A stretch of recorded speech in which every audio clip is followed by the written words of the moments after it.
Hi, everybody. Welcome to Ageless Health by Dr. Tom Roselle. This podcast is designed for you to bring you the information that you need to keep you well and to discuss those pieces that might be a little controversial, meaning that there's multiple pieces to the discussion, but we want you to have all the information that you possibly can have and to be able to lead you through a world of controversy, if you will, much like what's going on today in the world of COVID. And matter of fact, that's going to be our topic today. As we get into the program, you're going to be given some tools and some directions and so forth, but understand something. You want to make sure that you vet it well. And anything that you do, you want to make sure that you talk to your primary care doctor to make sure it goes in tandem step with anything that they may agree with or have a differing thought on that subject. But let's get started. We have a phenomenal opportunity today. We have a doctor that will be my guest, who is someone who I've known for many, many years, and he's brilliant, to put it very mildly. He's almost like the guy who can put together the witch's brew. A little story about Dr. John Lieurance. Dr. John is out of Sarasota, Florida. Several of you know that a couple of years ago that I had a very significant problem where I fell and I ended up with a concussion quite significantly. I hit the floor, and over a period of time, I had difficulty moving. And even though that I'm in the world of integrative and natural therapeutics and I have great people around me, I reached outside of that and reached out to Dr. John, who I had known for a while, and said, hey, I need help. So I went down to his clinic in Sarasota, Florida, and he began to treat me. And I was there for about 17 days. But the reason I went is I could barely walk. My muscular system was starting to tighten up, and it was brain miscommunication with the rest of my body. And then after 17 days, I was able to walk, thanks to Dr. John, with all kinds of IV drips and functional neurology and so forth. His background is amazing. Dr. John he's a chiropractor. He's a naturopathic physician. He has background in functional neurology. I could go on and on about this man, but he's incredible. He has a company called Zen, which produces some of the best natural therapeutic products on the marketplace. The Roselle Center for Healing and its affiliates use those as well. And we're going to give you the opportunity to be able to link into that from our webpage, which is drtomroselle.com. And you'll find that there's affiliate relationships there as well. Having said that, it's time to get Dr. John on. Dr. John, welcome, and thank you for saying yes and be able to do this with me today. Yeah, Dr. Tom, what an introduction. I feel blessed to be in your presence and to have the relationship that we have, and we learn a lot from each other. And I can almost mirror all of those comments right back to you as well. Well, I appreciate it. Obviously, we've become very good friends, but more importantly is the bandwidth of being able to sit and discuss topics with you that most people don't even want to broach, let alone get into details and specificities. You treat huge numbers of conditions across the board. You were doing a lot of allographic stem cell injections at one point when things were available. You do exosome injections. You put together natural therapeutics and IV drips that really turn people around. But the topic that I want to discuss with you today is the immune response in the world of COVID. In any kind of viral pattern. Actually, we can take it outside of that. We're going to talk about bacterial infections. There's a guy by the name of Louis Pasteur that came up with the antibiotic bug theory, right? And what people forget that he actually said on his deathbed, he said that I was wrong. It's not the bug, it's the terrain. It's the body's immunological responses. Some people can be exposed to a virus and never have a problem with it. We've heard all the topics on natural immunity and so forth. And we have the vaccines that are out there now. We'll call them, the shot. But let's get into that. In your opinion, let's start. If I could just interrupt you for a second, because while you were talking, I just kind of had this really cool thought. The terrain, I would offer to you that the terrain is one issue. And for people that are listening to this, when we say terrain, we're talking about the same thing. If we were to farm, we can grow healthy plants with quality soil. And that even when they look at soil, if it's more alkaline, there's less bugs and there's less fungus and so forth. So the plants are healthier. So when we say terrain, that's kind of what we're looking at. But I would almost offer, and there's such a relationship between all of them, but the readiness of the immune system. And in my mind, I was almost thinking like, you know, the melatonin status of the individual as well. And most people forget about that. Yeah, I think that there's kind of like, you know, you say terrain, but there's so many different spokes and conversations that we can have with regards to the status of the body to withstand stress, because infection is a stress. And I get into these conversations with people with stress, and it's one of my favorite topics to really talk about, because I think that's really what we're about to dive into. Absolutely. And, you know, in my world, in the area that I've been in for 44 years, in the world of natural medicine and integrative therapy, applied kinesiology, which is my platform, we look at the body as being stressed by three things, if you will. Injury to the body, whether it's significant or if it's minor. I mean, going to the dentist and he gets the vertical dimension of a tooth incorrect, it's going to affect the 22 bones of the skull and spinal fluid flow and so forth. But biochemical, bioelectrical, all those things that are exogenous outside of the body, things that we eat, we shouldn't be eating, things that we need more of, we don't get enough of, the electrical fields of the body, you know, the xenoestrogens that they have in foods, all those affect us, the 5G networks, if you will. And then the emotional system, and it's the decision-making process of the mind. It's not, we call it stress, but it's really your body walks in tandem with whatever your primary belief is. If you say thing is, the body says, okay, I'm all in. And subsequently, you express that physiologically. But let's talk about that. You see these things on a day-to-day basis. Is there any one of these things that are more distinct than the other, or do they all work in equilibrium to each other? You know, I think for each individual, there's going to be some things that are going to be more priorities. I know in your office, you prioritize certain things using kinesiological testing. And I think that that's important because, you know, like yourself, you know, we treat a lot of chronic diseases here.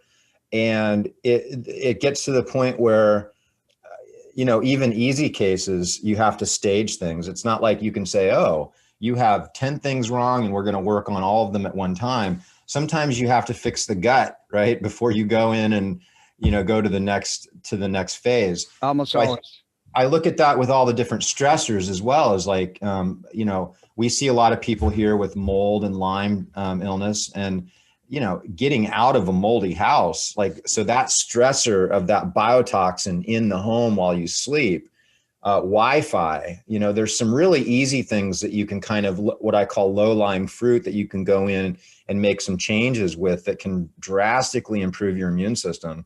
And if we're talking about COVID, we're really talking about, I think, globally improving the immune response. But then there's also some specific strategies I think we're probably going to get into later. Yeah, we are. So let's pick this apart a little bit. Let's talk about the primary of immunological responses in the body. What causes, well, better yet, when you look at the immune system and a patient comes in to see you, they're desperately ill, they've had all kinds of things that are going on. Do you start focusing on, you said the gut, and obviously it depends on the literature that you read, 70% to 80% of the immune response is intestinal tract. Is it the T cells? Is it spleen?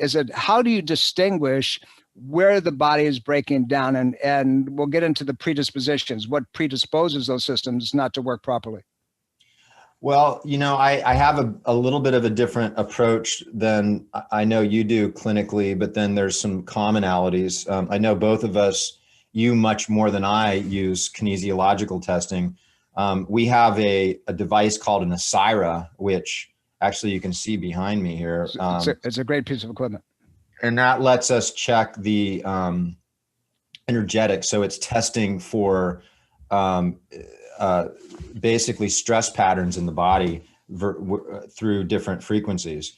And then of course, blood work, patient's history, patient's presentation, examination findings, and you try to put all that together and you try to, and often, Tom, you know, I think you may be, especially in a lot of these complex cases, you know, it's difficult to really nail it down completely in some cases, because you're like an investigator, right? You're walking into a crime scene and the crime's already happened, right? And you're like, okay, well, I see this, I see that, I see that.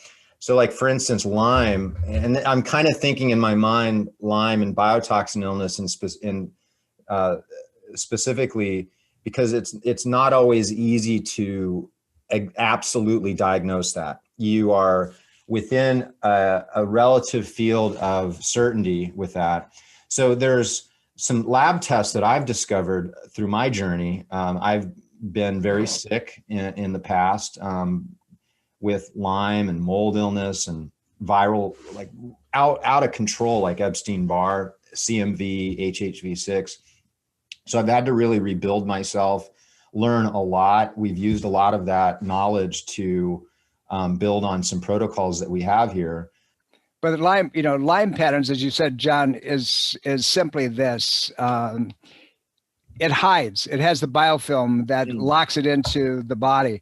And it's very difficult, even through applied kinesiological testing, to distinguish and define at some levels.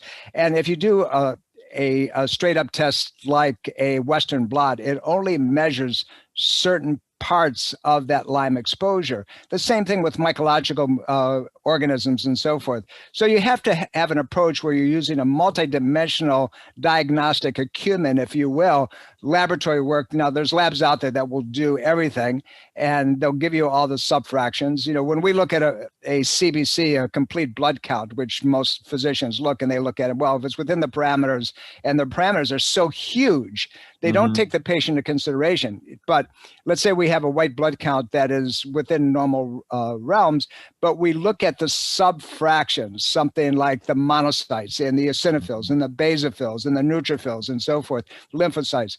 You start seeing an interpretation, see a shifting that goes on between, to start with, the lymphocytes and the neutrophils. If the neutrophils start going down, the lymphocytes start going up, it begins to suggest that you may have a viral pattern. Then you look down and you see the monocytes, which should only be about 3 to 5% of the field. Now, if they suddenly start kicking up with that other shifting, that gives you a pretty good suspicion that you got a viral something that's going on. In our world, 100% of the population, if you will, has a positive Epstein-Barr virus antibody. I mean, we've all been exposed to it at one time. So it depends on the rest of the immune system, whether or not we're going to get it. In the world that we're living in right now with this COVID and the Delta variants, and then there's going to be an Alpha variant, and there's going to be other variants that are going to come out. There are people that have not been vaccinated and never get the problem, and there's some people that their stress levels are really, really high and succumb to it.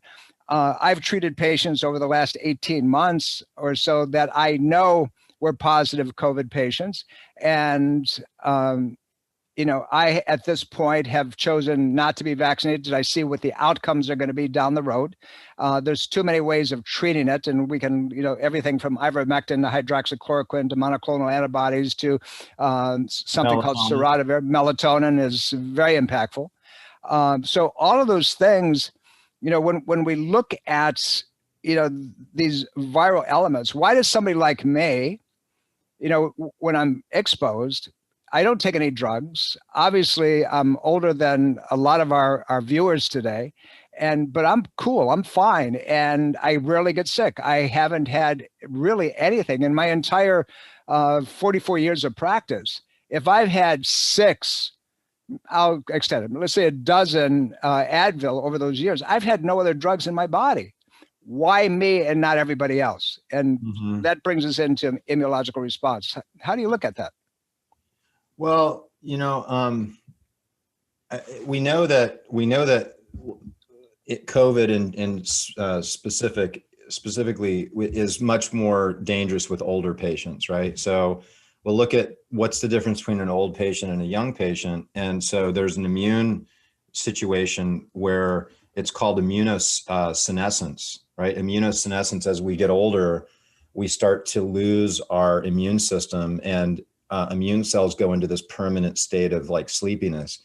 And immunosenescence, there's a lot of degeneration that happens of the thymus gland, as you know, and we lose the ability to have a proper immune response under chronic stress, or aging. Having birthdays is actually a challenge for us. One of the primary components of that also is these natural killer cells. And this is one of the primary cells that finds viral infected cells, the natural killer cells. It also finds cancer cells. And are you familiar with Rafael Gonzalez out in Mexico? Yes. They'll, it's like 35 grand, and then you have travel expenses, but they'll take your blood and they'll expand your natural killer cells. And the primary people going out there for that are chronic viral infections and also cancer patients.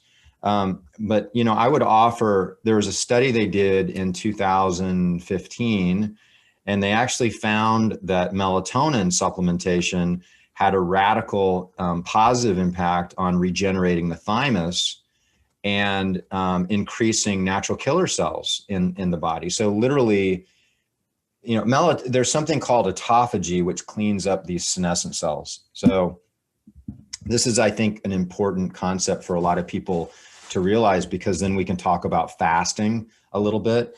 But there's like this sleep-wake cycle that we run into. And there's also a cycle where we have feast and fast. So when we're feasting, we're building and creating new cells and tissues. When we're fasting, we're breaking down and recycling them. And so what happens is we lose that recycling situation, where that's called autophagy. And this is where we clean up these zombie senescent cells. So anybody really interested in having a really healthy immune system, anybody interested in living longer, having less inflammation, then cleaning up senescent cells should be something that you are focused on. And so fasting triggers this cleanup phase. And so when you start looking at these old dysfunctional immune cells, we want to look at doing periodic fasting, whether it's intermittent fasting or extended fasting.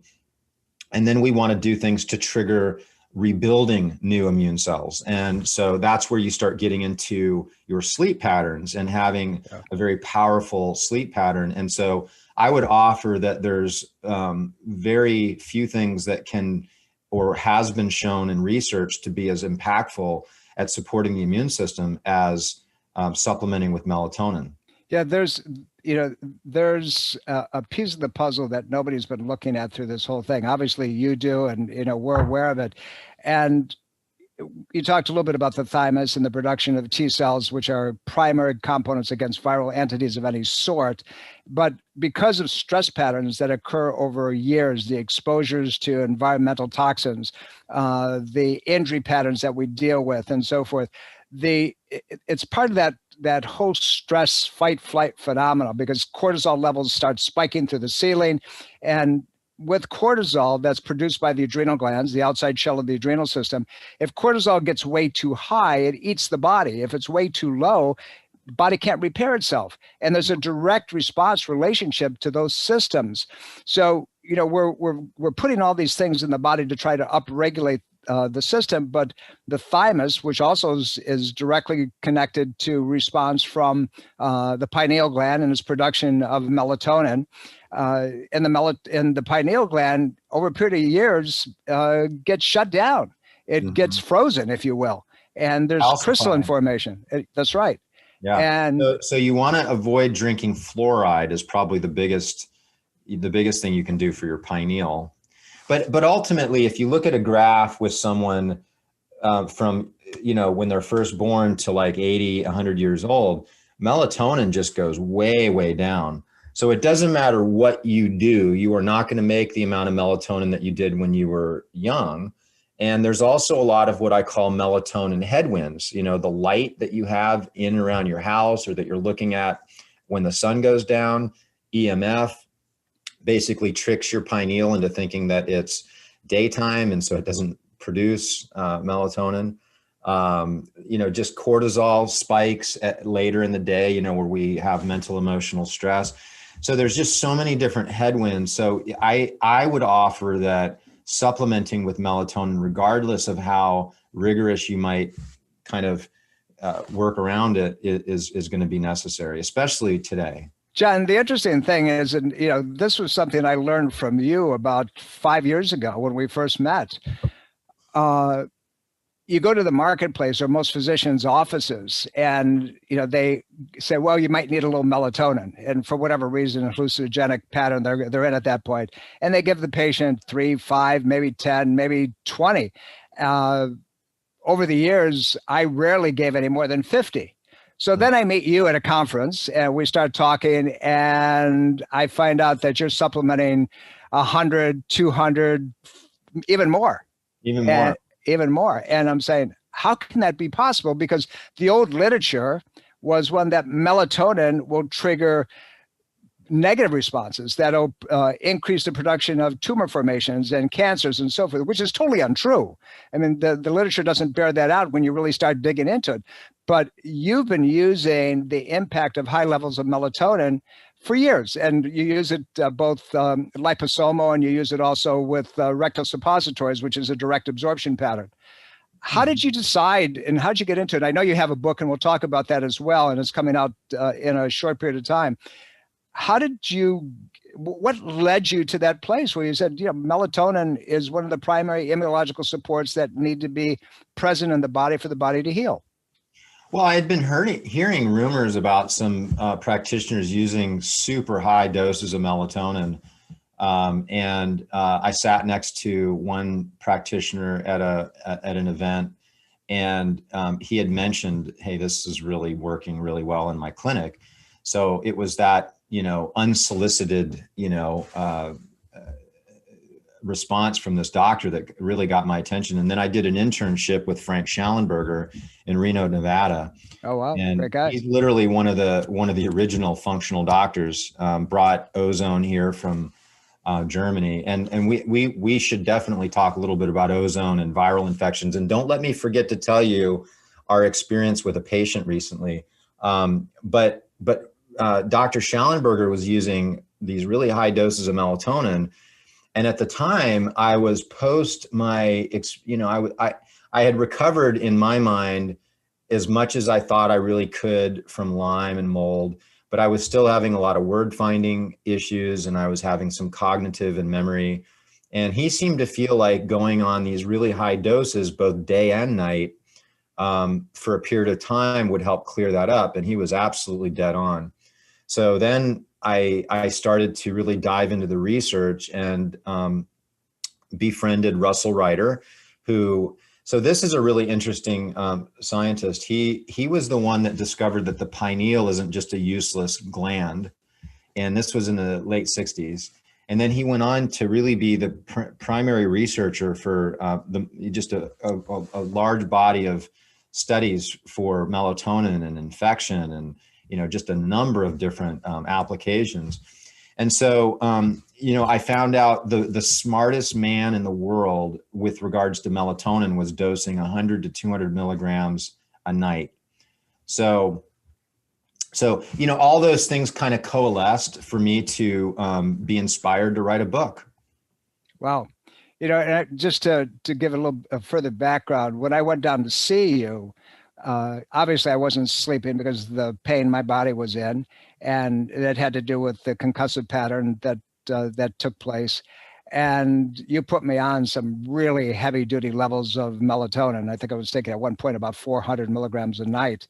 And obviously you sleep very deeply. And initially when you're resetting that circadian rhythm, you feel a little dopey in the morning when you're getting up, but your body then begins to reset itself and restore what is normal and what it should have been doing years ago. And melatonin is not only immunological support, but it's also, if I'll use the term, a fountain of youth.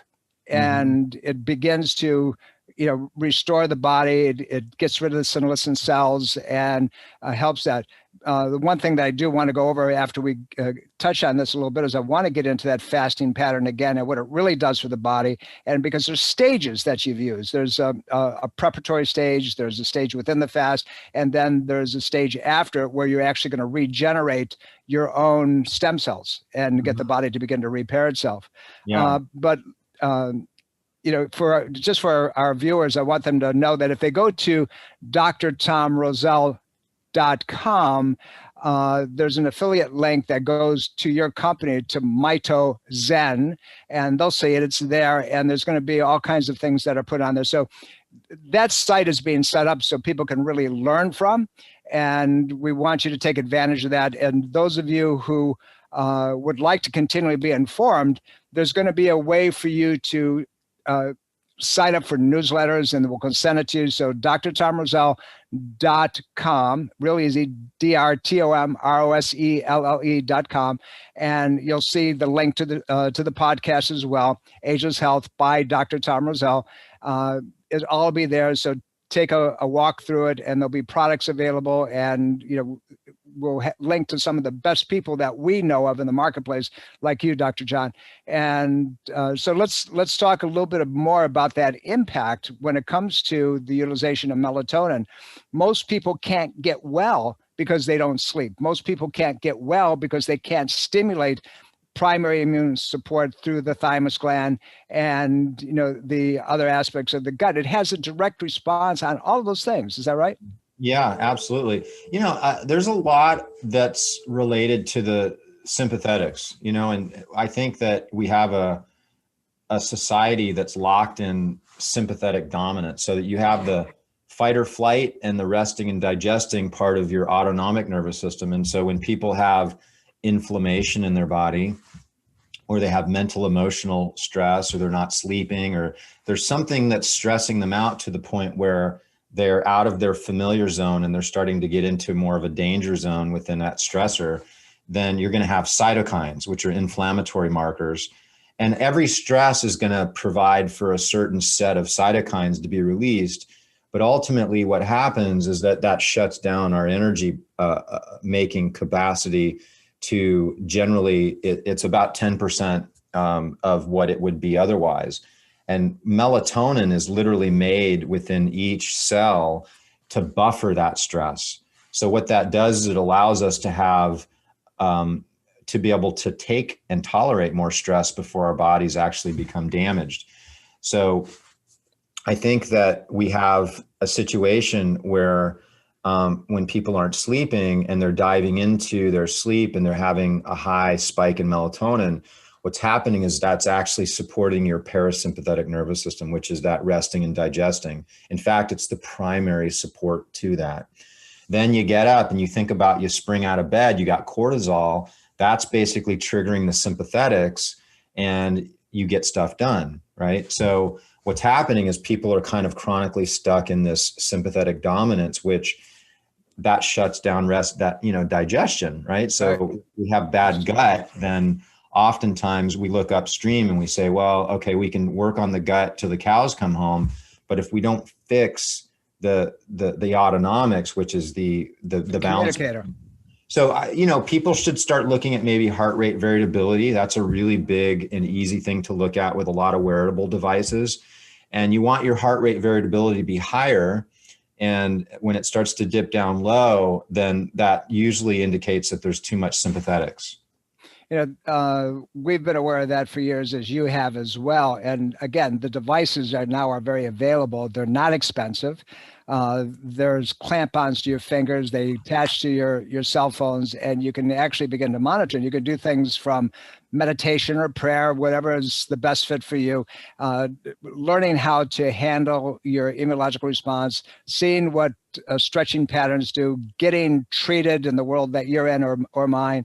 And you'll find that these things shift. But the biggest mistake, as you began to allude to for people at nighttime, is that they don't sleep well. And what I mean by that is simply this.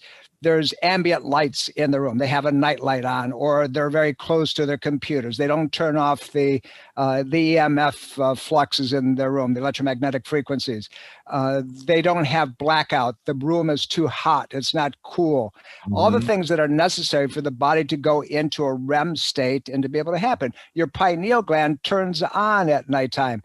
We can go back to the old culture and say it's the third eye. It's the receiver and the transmitter.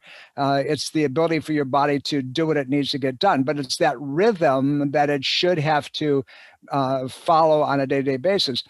if you get up in the morning and your cortisol is way down, it's crashed, it's because your fight flight system, your sympathetic system is not responding properly.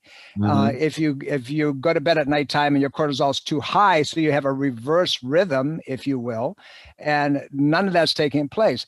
But with the things that we're talking about, you can reverse that. But what I want our viewers to understand is that when that regulatory mechanism is not working properly, it's not adapting to environmental stressors, your body's immune system is not supporting you properly. And now you become more susceptible to viral loads. The thymus isn't kicking in.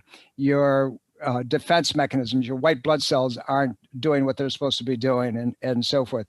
John, let's talk a little bit about the fasting pattern that you came up with. I thought it was brilliant, and we've begun to use it, with our patients as well. And it's, whether somebody's fasting for a day a week, or they're fasting for 3 days once a month, or what they're doing. But we talked about initially that there's a preparatory pattern for that you use NAD, and then you use Lucitol, then you use mTOR, and they do different things within the body. Let's go over that just a little bit, because that's going to be available as well on our website. Yeah. So the Fast Track Fast is a protocol that's easy to implement. If you're a practitioner in your clinic, or if you're someone that's listening to this, that you're looking to do something to really improve your health, so it's all about signaling. So we have we're signaling gene expression in the body. When we eat, it's going to signal certain gene expressions. When we fast, we're going to be signaling certain gene expressions. What scientists are finding is that we're eating too much. I mean, just straight up, people are not giving themselves enough time between eating for their body to clean and recycle enough. And so when you're not cleaning and recycling, it would, you think about your city, and if the trash stopped coming and, they weren't recycling and there was nowhere for this trash to go, right? Or let's say this might be a better way to describe it is, let's say if we took all the cars and we didn't let anybody get a new car, we kept with these same old cars. In 20 years from now, we would have a city full of a lot of pollution, and we would be using a lot of gas. So we're using more energy and we're producing more toxins, right? So this is what happens with our cells is they get to a point where they just aren't functional as much, and they really should be taken to the recycling and made into a new cell. And that doesn't happen, particularly under a lot of chronic stress. So this can happen with younger people with certain stressors. But then there's also just the aging process. It naturally becomes more difficult for us as we get older to clear these, especially if we're not fasting adequately. So there are some very basic suggestions that we might look at, which is first a time restricted eating, where we might eat within a window of 6, 8, 10 hours, 12 hours, right? So the rest of the time we would be fasting, right? And so we have bigger windows that we can do, where we can do a 24-hour lunch to lunch fast, or you could do a longer fast where you could do a 3-day, a 5-day, or even longer. So the more you fast, the more you deeply get into this recycling phase. And it's called autophagy. Your body does some housekeeping, house cleaning. Yeah. Autophagy is Greek for self-eating. And this is where the body goes in and cleans and recycles. So what we've done is we've layered a couple of different things. One is we want to energize the cells with something called NAD, which is also depleted with stress and age. Actually, the two primary depleters stressor-wise is alcohol and sleep deprivation. Like if you're not sleeping properly, you're likely you have very low NAD levels. And these this is like a family to niacin. And when you supplement that NAD back into an individual, you have better brain function, you have better heart function. You're at a cellular level, you actually can make more energy efficiently. So we preload people prior to a fast with some really special NAD products that would be on par with going to a clinic and spending thousands of dollars for an IV. And so particularly, I would say that it's the NAD Max suppository, but it also is available and liposomal. Then when you go into a fasting, and we usually will have people do a lunch to lunch at the least, but they could do a longer fast. You had mentioned Lucitol, and Lucitol has all these fabulous plants. I would say sterile stilbene and fisetin and resveratrol are probably the primary polyphenols, but these are incredibly anti-inflammatory. They promote autophagy, and they're also considered senolytics. So the data and the research on these polyphenols is really phenomenal for improving vitality, extending life, improving immune function. So we kind of layer it. So you're fasting and you're taking these senolytics.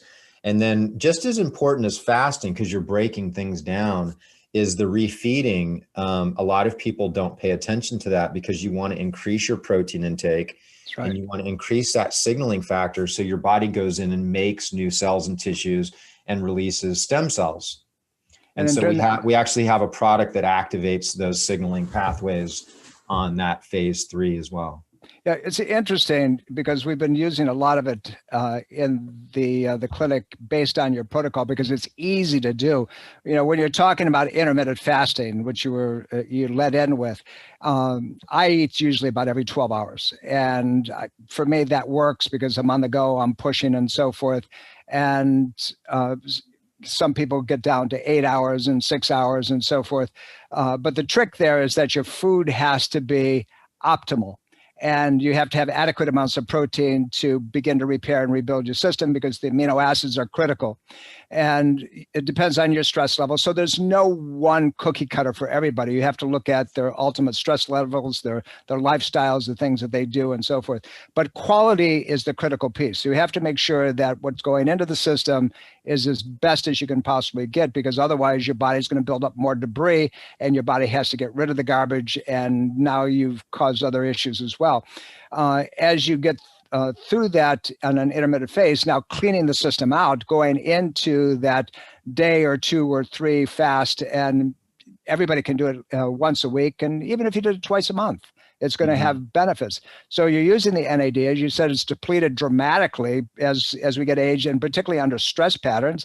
And then some people will say that it's part of cellular degradation and getting old too quickly once that's depleted, and then going into the reformative stage and then the supportive stage, if you will. We'll use it that way. But you can do 1 day, you can do 2 days, you can do 3 days. And the protocol that we've learned from you is that, you know, if you're going to do a 3-day fast, you do 3 days of prep with NAD. And during the 3-day fast, then you're going to use the Lucitol. Then the 3 days after, you can use the mTOR. So, and if you do 1 day, it's 1 day. If you do 2 days, it's 2 days, and so forth. And it works dramatically well. And again, I want our listeners, our viewers to be aware that if they go online at drtomroselle.com, you'll find a lot of this there, and the information is there. John? And Tom, I would offer that, you know, if people are looking for kind of a simplistic, you know, way to improve their immune function, if they were to do just a 24-hour fast 1 day a week, they decrease their eating window, like, you know, at least 12 hours, if not a little bit more. And then add in melatonin. And even if it's just 5 or 10 milligrams, there's studies showing that helps, right? So absolutely, it does. Oral melatonin is not very well absorbed. It's only 2.5% of the melatonin is absorbed. That's why we go to suppositories and liposomals.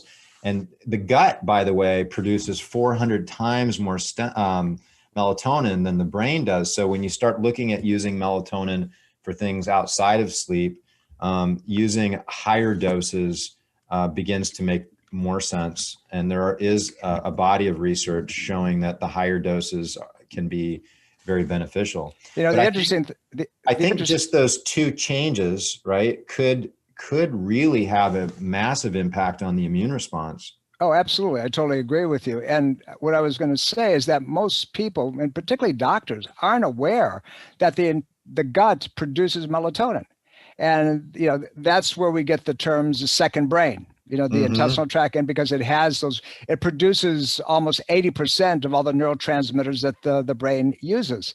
And they said, well, it doesn't cross the blood-brain barrier. It absolutely does. That's where it needs to, because the brain needs so much of that. It can't produce it on its own, so it's got to get it from somewhere, and that somewhere is the intestinal tract. So intestinal health and the production of these things and being in an environment that is absolute supportive of immunological response is the first primary step of not only keeping somebody well and keeping their immune system nice and strong, but bringing them back to health, if you will, over a period of time.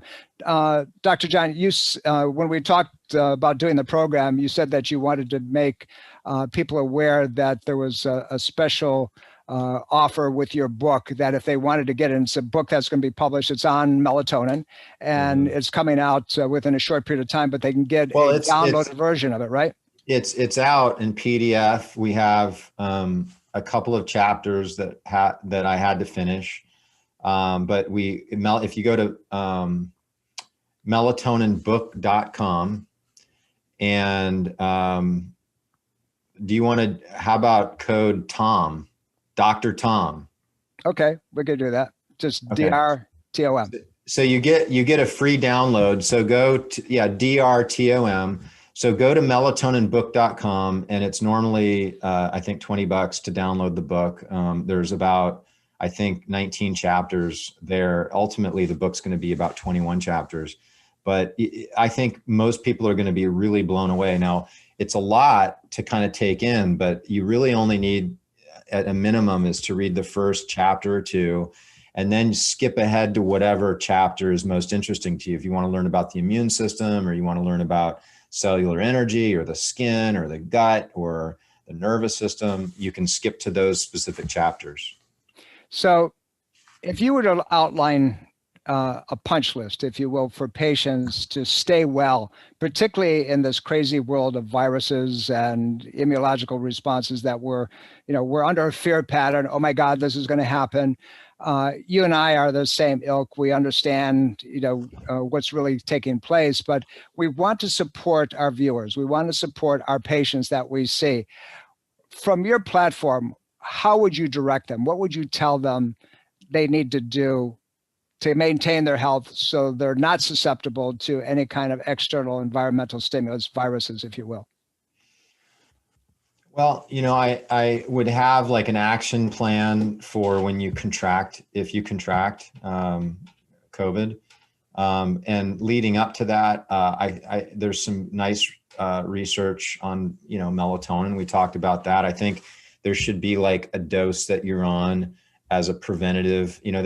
Also there was a study that they did last year where they actually showed that being on 40 milligrams of oral melatonin decreased the ability to catch COVID by 56%. So it may help you there. And then if you catch it, then you'll want to go, I think, much higher, 200, 300, 400 milligrams day and night. Olive leaf extract, it's not really as much of an antimicrobial as much as it's modulates that inflammatory response. So you'll want to take it ahead of time. Zinc, I think everybody should be on zinc.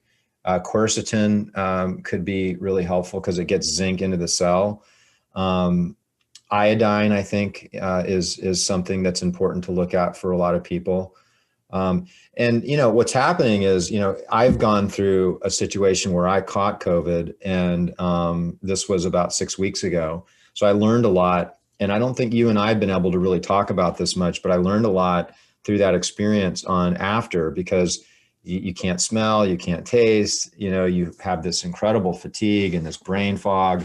So what I discovered was it's absolutely important to support the adrenals and the thyroid. And I think the thyroid just takes a massive hit. So it's just a massive stressor to the body. So it just depletes you. So you want to look at that. And, I know both of us have, a lot of different strategies that we might use. We actually were using just like a straight T3 for the thyroid. at least initially, just to kind of help to flush the system a little bit. Cytomel, yep. You will need a prescription for that. But there's also other ways to support it with herbs and homeopathics. And the next thing is huge. It's methylation. Methylating substances are just completely depleted. And so this is what I think really causes a lot of neurological challenges is that, we lose our methylation, which is a primary way that we detox. And most people understand that, at least the physicians that are listening to us and so for the natural practitioners, that that basic pattern starts with the correct ratios, B12 to folate, that kicks in both methylation pathways. Mm-hmm. Mm-hmm. So when we're dealing with, this methylation cycle, we use, and when you deal with B12, there's several different forms. You have the cyanocobalamin, you have the methylcobalamin, you have the hydroxycobalamin. So most people would think, well, we need, and tetra, by the way, there's 4 different pieces of it. Most people would say, oh, well, if it's a methylation cycle, I need to use the methyl pathway. Not necessarily. The one that we find actually works as the best as a scavenger, if you will, using the term affectionately, is the hydroxy form. Mm-hmm. And we want to use a ratio of folate 5:2. Why the folate is because almost 50% or more of the population has a difficult time converting folic acid into its usable form, folate. And that's the important piece. We have that, it's called an MTHFR failure, the inability to convert that into a usable form. So when we're dealing with upregulating those things and getting the body to work properly, making sure that the thyroid's working, and you said you're using Cytomel, which is an artificial T3 or synthetic T3, which works very well for a lot of people, particularly if they have immune function problems with the thyroid. They don't want it to be attacked. They won't attack a synthetic form. But the liver is responsible for converting T4, thyroxine, into its active form of T3. And here we have the same type of problem. The liver may not be working properly because it's toxic. And so it can't make the conversion the way it's supposed to. So going back to your fasting protocol, we clear out the cells, we clear out the liver function, get the system to work properly, and give it a little bit of support as we're going through. John, what I want to touch upon, and we're coming to a place where, I want to wrap this up just a little bit, but let's talk a little bit about long haulers. There's a lot of people out there that are suffering. They've had COVID, they've had the Delta variant. We know that people, even that they've had the shot, the vaccine, so to speak, that they still can carry this stuff, that they still can come down with the problem. But people who've gotten sick have a long haulers presentation, many of them, not all of them, besides taste, besides smell. Some of them are losing their hair, in big clumps because the hair falls out like nothing I've ever seen before. Fortunately, it does come back over a period of time. The anxiety pattern that goes along with it is horrible. The people are freaking out. They go into AFib. And the depression associated with it. I went through that after my bout with COVID. It was just, your perspective on reality is just completely shifted to a bit of a dark place. Yeah. How would you handle that with somebody? Obviously you went through it. You had lumps and bumps. Thank God you pulled out of it very nicely. But a patient walks in. I'm sure, like us, you've had the opportunity now to treat some long haulers. How do you approach it? Well, I'm going to go back to melatonin. I think melatonin could be really helpful for a lot of these cases. CBD, I know there's some smaller companies that have done some small studies showing that there's benefit to larger, dosing of CBD. I think it's just back to basics, Tom. I think that, we need to look at basically repairing the body. There's just a massive stress. It's almost like it's cellular PTSD, right? So we have to, and you know what, listen, as healthy as I am, I felt like I was going to die a couple of, a day or two. Like it got so bad that it was like, wow, you know, am I going to make it? And I knew one thing for sure is I did not want to go to the hospital because I'm hearing what's happening at the hospitals, and it wasn't something that I felt was right for me. And so there's almost a bit of PTSD with that, you know, because you're facing your demise, mortality. you know. Yeah. And I think that's at a primary core fear pattern that we all carry is, you know, death. And so I do feel that most people, especially the Delta variant, which is what I caught, is going to give people a little taste of that. And if they're not able to process that and integrate it afterwards, then just the emotional penumbra after that event could literally put you in process and could look like long haulers, right? Because if you're in distress and you've got PTSD, you're certainly not going to be sleeping well. You're certainly not going to be producing melatonin. Your immune system's not going to bounce back. Your gut's not going to be functioning. Your liver's not going to be detoxifying. Yeah, one other little tidbit too that I'd like to bring to your attention, because I don't think we talked about this, but and I could be totally off on this. It was just something that I decided to do with myself, and I've done that with just a handful of other patients. Is I had them take cholestyramine for a few days, and so for those of you that may not be familiar, there's binders because when we have an infection, infections put out this fat soluble toxin they call biotoxins. So, you know, there's biotoxins that come out from COVID that include those spike proteins. But my postulation was that these biotoxins would find themselves in this cycle where they go through your liver and gallbladder, and they're basically dissolved in your bile. They're reabsorbed in your large intestine. They just keep on cycling. So these biotoxins have a specific charge where they're a negative charge, and the biotoxins are negative charge. So the cholestyramine is a positive charge. So even charcoal, you're not going to get that dynamic. And so it's very difficult to really mop these up. Cholestyramine is a prescription binder.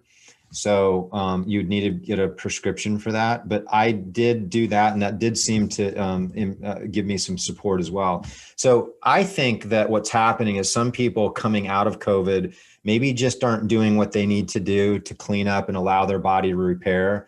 I think there's mental, emotional stresses that play into it. And then I think that there's my two strategies that I would offer would be CBD and melatonin. You know, the other thing that I would throw into that we're using with our patients is, what it does is it helps blunt the spike protein, is NAC, N-acetylcysteine. But you have to take it about 1,800 milligrams a day.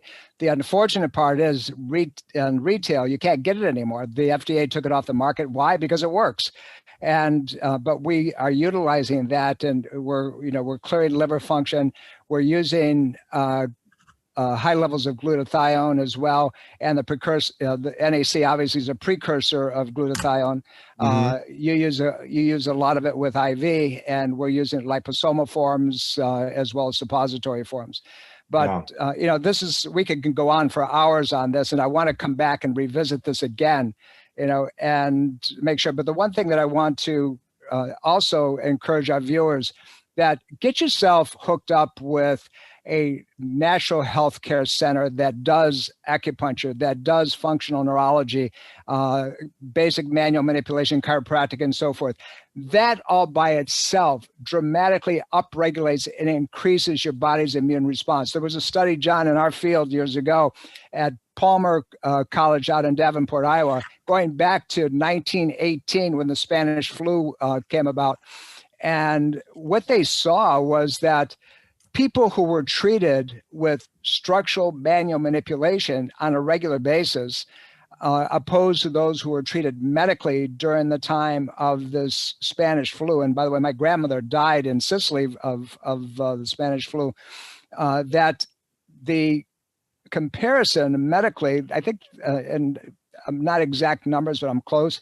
Those who were treated medically, 1 out of about ever 750, 800 people died. those who were treated conservatively, structurally, and by the way, we're outside with vitamin D, and we forgot to mention that, which is critical, was about 1 out of every 3,500. So we did forget to talk about vitamin D, and that's a really, really important subject we kind of breezed over. But back to the Spanish flu. Yeah. So anyway, but the ones, and the other piece of that is the people that were left outside in tents, because there were so many people that were sick and dying. The ones that were outside in the sun that they didn't have room for inside, very few of them died because of the vitamin D stimulation. The new research in vitamin D, if you look at normal lab tests, it said you got to keep it under 100.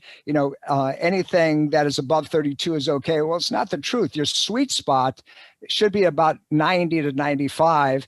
And the new functional medicine guidelines is anything under 150 units is okay. It's not an issue. It's not going to hurt you. But vitamin D is critical. And so many of us are cave dwellers. We don't get outside. So now we become much more susceptible. But if everything that we talked about today, the two things that I would lead with, and we didn't talk about that either, zinc. So vitamin D and zinc and melatonin. I mentioned zinc earlier. Yeah. Yeah. Those three things would be my go-to plus structural work. Dr. John, this is, like I said, we could sit here and chat the rest of the day and it would be just scratching the surface. Tom, before we close out, I had mentioned earlier, don't forget to remind me about the story with my grandmother, right? Ah, that's right. I forgot. So she's overweight.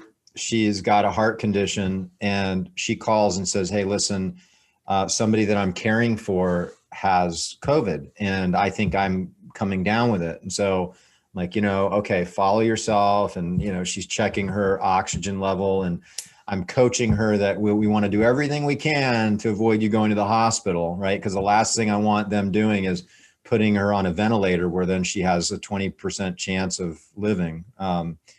So the next day I call her up and she's like, I'm not well. She couldn't even answer the phone. She texts me saying, not good at all, can't stand, can't walk.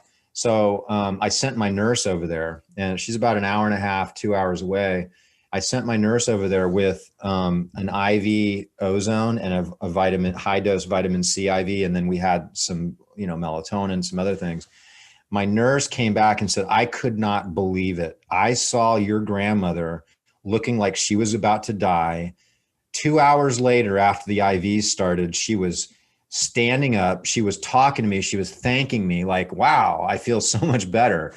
This is the type of thing that I wish was offered in our hospitals. Do you know how many people would be saved with that? I mean, we only went out there and did that for her twice. And she was like, fine. Like she sailed through it. No problem at all. She's feeling great.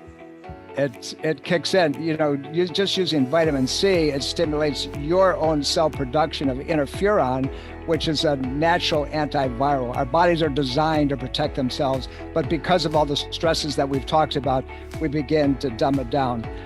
Dr. John, thank you, buddy. We'll do this again, and you're welcome. We'll pick the topic. You're watching Ageless Health by Dr. Tom Roselle, and continue to watch for our podcast. We're going to have interesting topics, things that you can apply. And my goal, my purpose is simply this: to serve, educate, and empower you, and simply for one reason: we love you.